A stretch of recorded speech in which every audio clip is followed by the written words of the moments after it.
Hi, we have Dave Webster here with us in the studio today, and before we start talking about his new album, Dreaming Backwards, I was just wondering, Dave, in the early years, what drove you to learn the guitar? Just the sound of records being played in my family's house. We got a stereo, and I use that term loosely, back in, God, what year was that?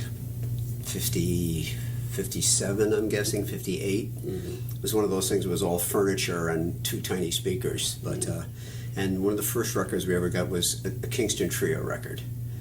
And for those who are acquainted with the early commercial folk music, they were kind of the big stars at the time. And the sound of the banjo was actually the first thing that attracted me, and I really wanted to play banjo. So for the next year, I just listened, and I eventually talked my father into buying me this banjo. I remember, I think it cost $45. Wow. It's a K banjo. Yeah. The action, which is the height of the string off the neck, was almost impossible to play. But I learned to play things like Beverly Hillbillies and that theme and some of the early Kingston Trio stuff. And then from there, it was playing acoustic guitar. And actually, we didn't have an instrument in the house for a while. My sister had an acoustic guitar that she forbade me to play, but I would sneak into her room and try to play anyway. And that was kind of the beginning of it. You rebel. Yeah, really. Now, I know I said we weren't going to talk about Dreaming Backwards so soon, but it sounds like there's a banjo on the last track. Well, that's electric. How do you pronounce that track? That's Coquette. Coquette. Coquette. Yeah. Coquette. And that's not a banjo. That's an electric guitar played like a banjo. Yeah. Similar kind of style. It sounded very much like a banjo. It's the same. A lot of the Nashville guys do that, But it's basically played the same way as playing a 5-string banjo, the 3-finger style, Scruggs style. So, Dave, is this a blues album? No. I mean, there's always blues in my playing, like so many other guys that started playing electric guitar the time I did, which is, right around the time. The first blues guy, well, actually, the first blues that I heard was the Rolling Stones.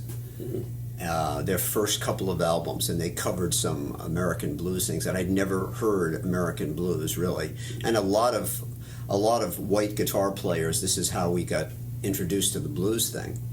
But the thing that really turned it around was hearing Mike Bloomfield with the Butterfield Blues Band. Because I was playing Chuck Berry, I was playing some George Harrison stuff, and all of a sudden I heard this. And Mike Bloomfield was the first white blues virtuoso kind of guy. And when I first heard the record, I had no idea what he was doing. I mean, I couldn't figure it out at all. It made no sense to me. I didn't understand the scales that he was playing. It took a while to start figuring that out. But he was the first. Mike Bloomfield was the first one, and I just was in love with his playing. But there's very little of Mike Bloomfield. He did 2 albums with Butterfield. He did the Electric Flag. That was in college. When I was in college, he did that. But and then it was Eric Clapton. The Blues Breakers, I heard that when I was in college, and that really spun my head around. And then I was starting to figure out, okay, and learning the pentatonic minor scales, the blues scale, pentatonic major scale, which is kind of rudimentary, and that's really kind of the basis of a lot of blues playing.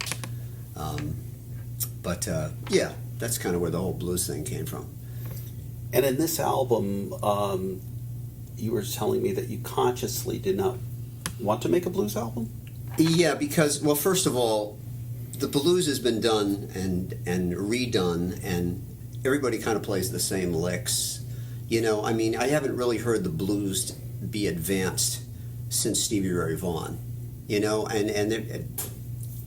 And I mean, I love to play that stuff, and it's wonderful. But I wanted this to be my songwriter record.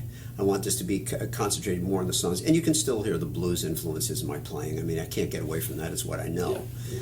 But so this is the songwriting side of you. I would say more than anything. Yeah, it really sprung from a very incredible 3-year period. We moved to a new house. I had a loft that I could work in for the first time, and it really freed up my mind to start writing, and it was the most prolific period I've ever had.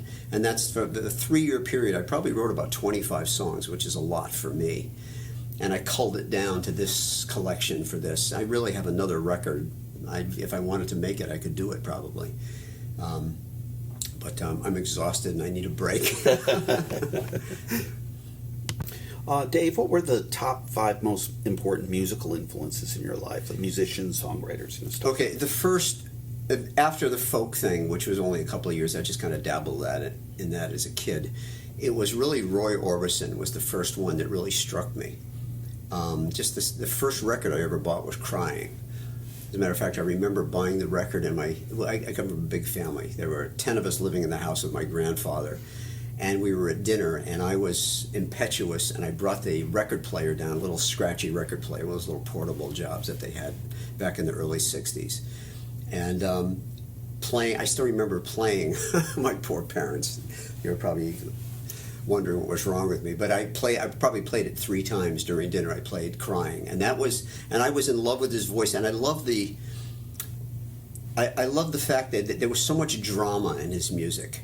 It was very heartfelt, and it's a little corny when you listen back to some of the things now. I mean, it was very heavily orchestrated with all those kind of corny background vocals and stuff. But you could tell that he was honest, singing from his heart. And for a couple of years there, Roy Orbison was the guy. Mm-hmm. And then after Roy Orbison was after Roy Orbison, it was the Beatles. Mm-hmm. I mean, the Beatles, just like everybody else in that era.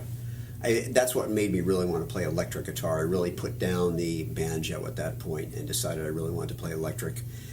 I mean, what can you say? Mm-hmm. The greatest group ever, best songwriting team ever. Of course, John Lennon started with the banjo too. Yeah, true. Yeah, I mean, it was such an influence in so many ways. More than music, the way they looked, the way they thought, the way they talked. Everyone was doing the fake Liverpool accents. I mean, it just took over my life, as it did millions of other people. I mean, it was no different than so many other people. Mm-hmm. It was the gold standard, and still is, in terms of songwriting, in terms of a band. I mean, what output? I mean, listen to that. Their recorded work. It's unparalleled. It's that something I think you'll understand. Yeah. I want to hold your hand.